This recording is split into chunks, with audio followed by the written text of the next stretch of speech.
Picture this. It's 2:17 a.m.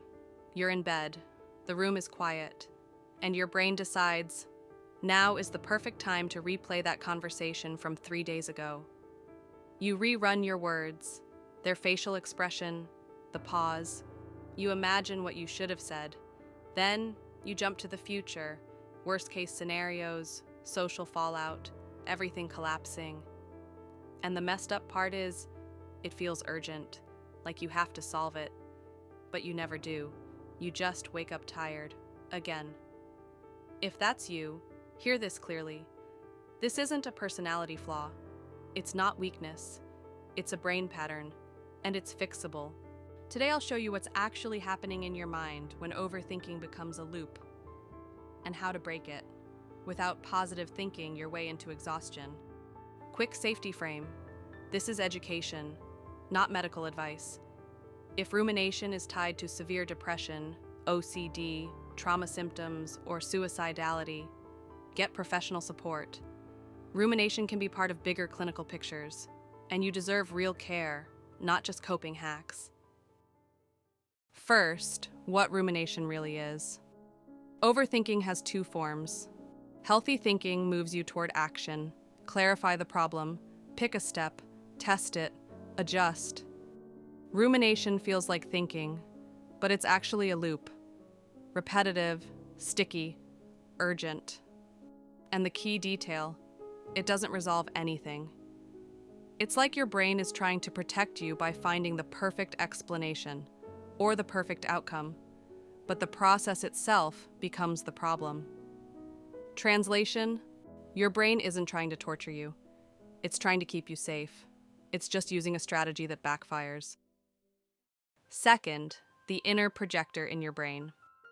When your mind turns inward, self-reflection, memory, imagining the future, a network called the default mode network tends to activate.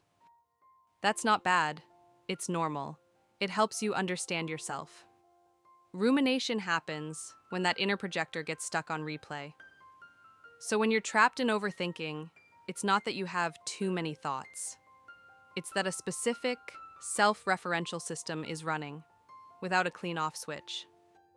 And if you've noticed it gets worse at night, that's not in your head. It's in your biology. When you're tired, your brain has less capacity for control and more sensitivity to threat. So, a small uncertainty, one awkward moment, one unread text, can start to feel like a problem you have to solve right now. That's why rumination feels productive. It feels like preparation, like prevention. Like if you just think hard enough, you'll finally land on the one answer that makes you safe. But here's the trap. Rumination doesn't reduce uncertainty.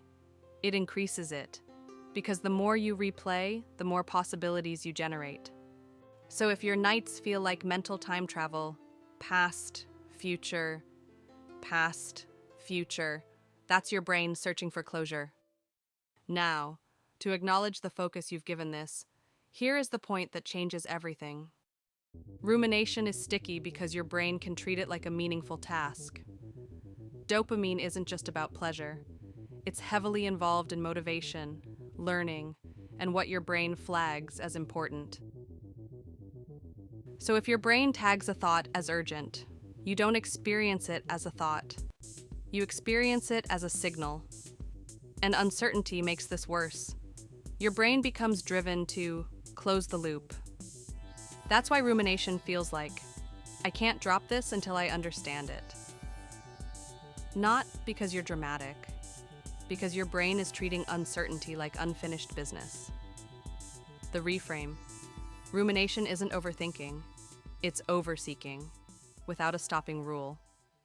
Third, why the loop reinforces itself, habit learning. Now, let's complete the loop. Every time you ruminate, you get a tiny moment of relief, a brief sensation of, I'm doing something, or I'm closer. That micro relief teaches your brain, this is how we handle stress. And repetition builds a pathway. Rumination becomes a habit, not a moral failure, a learned routine. And that's also the good news. Anything learned can be unlearned. Fourth, the hidden trap, abstract thinking. Here's the hidden trap most people miss. Rumination tends to be abstract.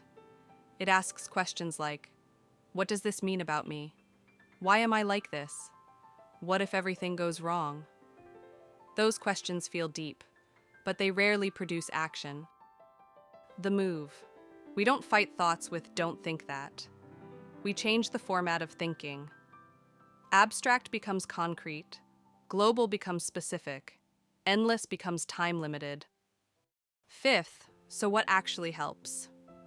Two evidence-based approaches show up again and again: rumination-focused CBT and mindfulness-based cognitive therapy. Tool A, rumination-focused CBT. It targets the loop directly, teaching you to spot rumination fast, shift the processing style, and re-enter real-world action. Here's the action plan. 1. Label it. This is rumination. Not truth, not prophecy, a process. 2. Shift the question. Instead of "why am I like this?" ask, what is the next 5-minute step I can take? 3. Behavior over analysis. Do one small action that moves your body and your environment. Walk, shower, write the email draft, clean one surface. The point isn't productivity. The point is re-entering the external world. Tool B, mindfulness-based cognitive therapy. This trains a different skill, not solving thoughts, changing your relationship to them. Here's a version of mindfulness-based cognitive therapy that is practical. You notice the thought. You name it: planning, judging, catastrophizing. Then you return to a sensory anchor: breath, feet, hands, sound. That's not passivity. That's strength. Because the goal isn't never think. The goal is don't get dragged. 6. A 60-second break the loop protocol. Here's a 60-second break the loop protocol you can use tonight. 1. Name it. This is rumination. 2. Locate it. Where do I feel it in my body?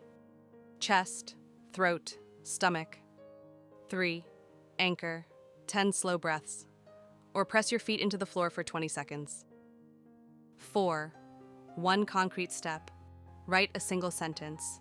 If I had to do one helpful thing tomorrow, it would be 5. A stop rule. Tell your brain, we revisit this at 3 p.m. tomorrow. Yes, schedule it. Your brain respects containers. This is how you teach the nervous system. I'm safe enough to stop scanning. Why this matters. Rumination isn't just annoying. It steals sleep. It hijacks focus.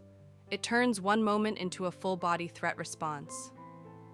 When your brain keeps labeling thoughts as urgent, you start living like danger is always near, even when you're sitting safely in your own bed. We look so closely at these loops not to define who you are, but to map the terrain of your mind. Because once you can see the landscape, you are no longer lost within it. A psychiatrist's perspective. In clinic, people usually ask these questions about overthinking. 1. Why can't I just stop? Because this isn't willpower. It's a brain loop, reinforced by stress and repetition. You don't shame a habit into extinction. You replace it with a better circuit. 2. Does this mean something is wrong with me? No. It means your threat system is working overtime. Your brain is trying to protect you. It's just using rumination instead of regulation. 3. What's the real goal? The goal isn't a silent mind. The goal is freedom. The ability to notice a thought and choose your next step anyway. That's mental strength. That's stability. If you're stuck in overthinking, it doesn't mean you're weak. It means your brain is trying too hard to protect you. And with the right tools, you can teach it a better way. What I want you to take away is this. Rumination wears the mask of protection, but it is only a loop. And the moment you learn to notice the thought without obeying it, you begin to get your life back. This is HumanCode, understanding the mind, one insight at a time. If this perspective helped you, consider joining us for future episodes as we decode more of the human experience. Please share your thoughts, and if you feel comfortable, your story, in the comments below. We learn best when we learn together.